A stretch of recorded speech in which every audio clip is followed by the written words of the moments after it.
بسم اللہ الرحمن الرحیم۔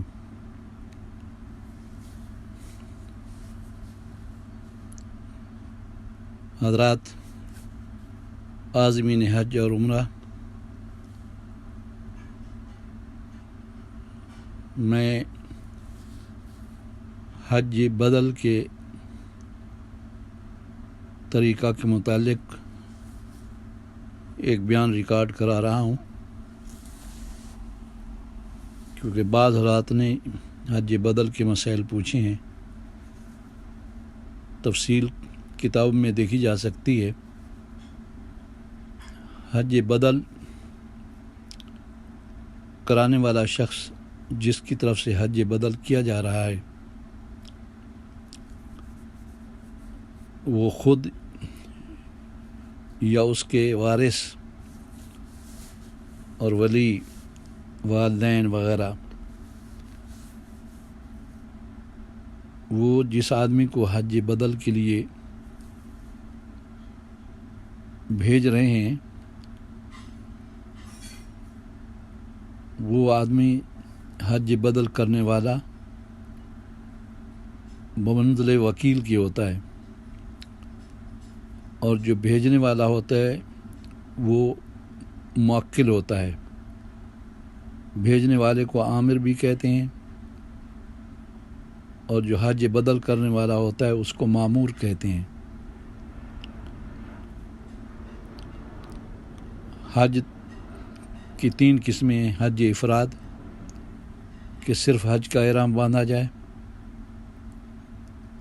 جب تک حج نہیں ہوگا وہ احرام سے فارغ نہیں ہو سکتا۔ حج تمتع، پہلے عمرے کا احرام، عمرہ سے فارغ ہونے کے بعد ایام حج میں حج کا احرام،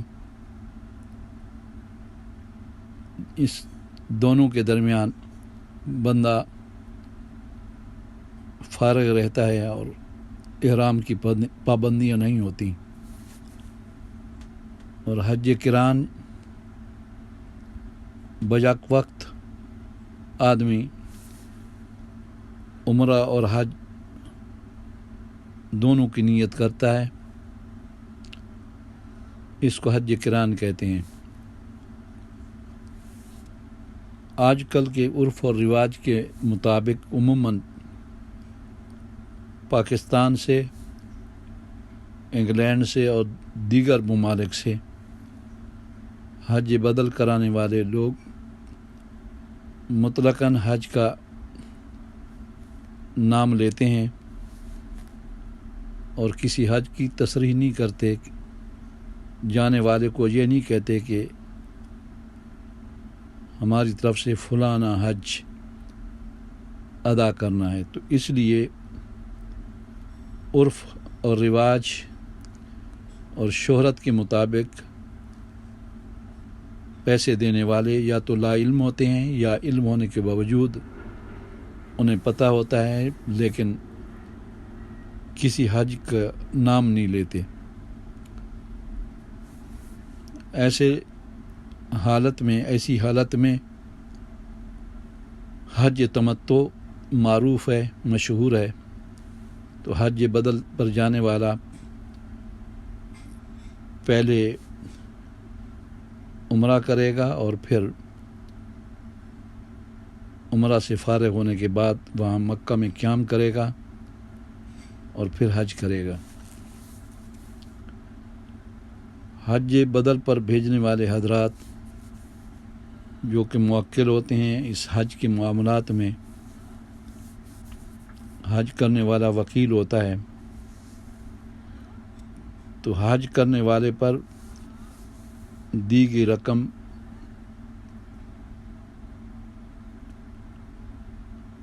پر پابندیاں بھی لگا سکتے ہیں۔ وہ بھیجنے والا شخص جو پیسے حج پر جانے والے کو دیتا ہے، یا تو تملیکاً ہوتے ہیں یا اباحتاً ہوتے ہیں۔ اگر تملیکاً ہوں اس نے حج بدل پر جانے والے شخص کو مالک بنا دیا ان پیسوں کا، تو حج پر جانے والا شخص ان پیسوں سے حج کی ضروریات کے علاوہ بھی جو کام کرنا چاہے کر سکتا ہے۔ لیکن بہتر یہ ہے کہ پیسے دینے والا شخص اباحت کا ارادہ کرے، جس کو حج پر بھیج رہا ہے کہ اس کو اجازت ہو کہ ان پیسوں میں حج کی ضروریات میں تصرف کرے، اور حج کے علاوہ باقی معاملات ہیں اس کے لیے وہ بھی ارادہ کر لے کہ جس کو میں پیسے دے رہا ہوں یہ حج کے علاوہ دوسری چیزیں بھی وہاں خرید و فروخت کر سکتا ہے، یہ بھی جائز ہے۔ اگر یہ نہیں کہے گا اور نیت نہیں کرے گا تو حج بدل پر جانے والا آدمی حج کے علاوہ یعنی کرایہ، مکان کا کرایہ، قیام، طعام، سفر کے سارے اخراجات، عرف کے مطابق حج تمتع کی قربانی، یہ ساری چیزیں اس آدمی کی طرف سے معزون ہوتی ہیں اور اجازت ہوتی ہے، یہ سب کر سکتا ہے۔ لیکن اگر اسے مطلقاً اذن نہ ہو تو ذاتی چیزیں خریدنا، جیسے واپسی پر تحفے تحائف لینا، یہ جائز نہیں ہوتے۔ ہاں اجازت ہو تو یہ وہی جائز ہوتے ہیں، کیونکہ بھیجنے والا آدمی اسے تصرف کا حق دیتا ہے، اگرچہ مال کا مالک نہیں بناتا، رقم کا مالک نہیں بناتا۔ تو دو صورتیں ہوتی ہیں، تملیک اور اباحت، ان دونوں میں فرق ہوتا ہے۔ دونوں صورتوں میں آج کل کا عرف یہی ہے کہ پیسے دینے والا شخص اور بھیجنے والا شخص اس کی مطلق اجازت ہوتی ہے کہ حج بدل پر جانے والا ایسے ہی حج کر سکتا ہے جیسے کہ اپنا حج ہوتا ہے، اس کے تمام اخراجات ادا کرنے ہوتے ہیں اور تحفے تحائف بھی اس کے پیسے سے دیے جا سکتے ہیں، قربانی بھی دی جا سکتی ہے۔ حج بدل پر جانے والے لوگ یا اصلی حج کرنے والے لوگ بعض غلط فہمیوں میں مبتلا ہوتے ہیں۔ ایک غلط فہمی تو یہ ہے کہ وہ یہ سمجھتے ہیں کہ حج بدل میں یا اصلی حج میں مکہ کے قیام کے دوران ہم عمرے نہیں کر سکتے۔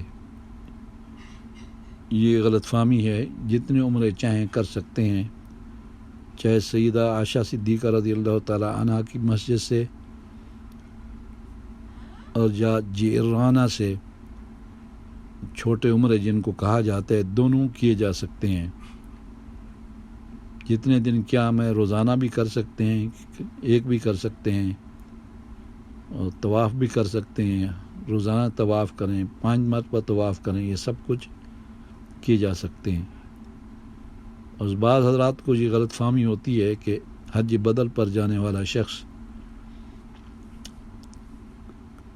قربانی جو دم تشکر واجب ہے وہ اپنی طرف سے کر سکتا ہے، حج بدل پر بھیجنے والے شخص کی رقم سے نہیں کر سکتا۔ یہ بھی غلط فہمی ہے، کیونکہ حج بدل پر بھیجنے والے شخص کا اذن ہوتا ہے، عرفاً یا صراحتاً وہ قربانی بھی خرید کر سکتا ہے۔ یہ غلط فہمی بھی دور ہونی چاہیے۔ حج بدل میں اور اصلی حج میں فرق افعال میں کچھ نہیں ہوتا، صرف یہ ہے کہ نیت میں فرق ہوتا ہے۔ اصلی حج اور اپنا حج کرنے والا شخص یہ نیت کرتا ہے کہ میں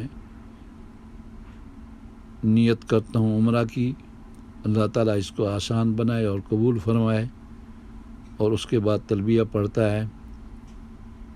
اور حج بدل پر جانے والا شخص نیت میں یہ ارادہ کرتا ہے کہ نیت کرتا ہوں میں عمرہ کی، اللہ تعالیٰ اس کو آسان بنائے اور قبول فرمائے، فلاں ابن فلاں کی طرف سے، یعنی جس کی طرف سے وہ حج بدل کر رہا ہے اس کی طرف سے نیت کرے۔ اگر تلفظ کر لے تو اس کا زیادہ فائدہ ہے، شرط نیت ہے اور اس کے بعد تلبیہ ہے۔ تلبیہ میں بھی یہ نیت کرے کہ فلاں کی طرف سے تلبیہ پڑھ رہا ہوں، الفاظ میں بھی کہے کہ ان فلان لبیک اللہم لبیک لبیک لا شریک لک لبیک ان الحمد والنعمت لک والملک لا شریک لک من فلان ابن فلان، یہ بھی کہہ سکتا ہے۔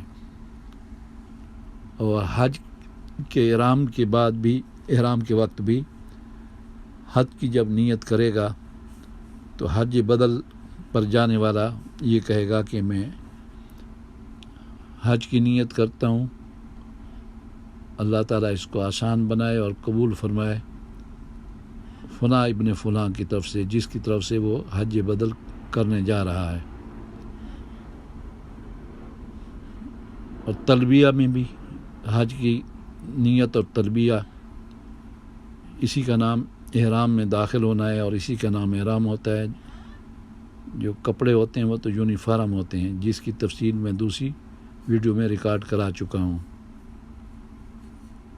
ایک غلط فہمی یہ بھی ہوتی ہے، حج بدل پر جانے والا شخص کو بعض لوگ یہ کہتے ہیں کہ آپ اپنے مال سے یا اپنی جیب سے کوئی چیز خرید نہیں کر سکتے، جو چیز خریدیں، جو کچھ بیچیں، وہ